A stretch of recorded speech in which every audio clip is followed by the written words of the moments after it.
సమస్త జనులారా నా యొద్దకు రండి, నేను మీకు విశ్రాంతి కలుగజేతును అంటూ ఉన్నాడు.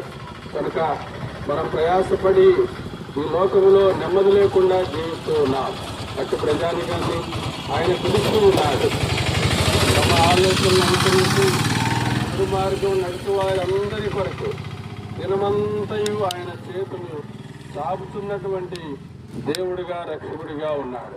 కనుక అట్టి దేవుని యందు మరి ప్రభువైనటువంటి యేసుక్రీస్తు వారిని ఎవరైతే సొంత రక్షకుడిగా అంగీకరిస్తారో, ఈ లోకంలో మనం చూస్తూ ఉన్నాం, కులమని మతమని ఏ భేదము లేదు, అందరూ పాపం చేసిన వారిగా ఉంటూ ఉన్నారు.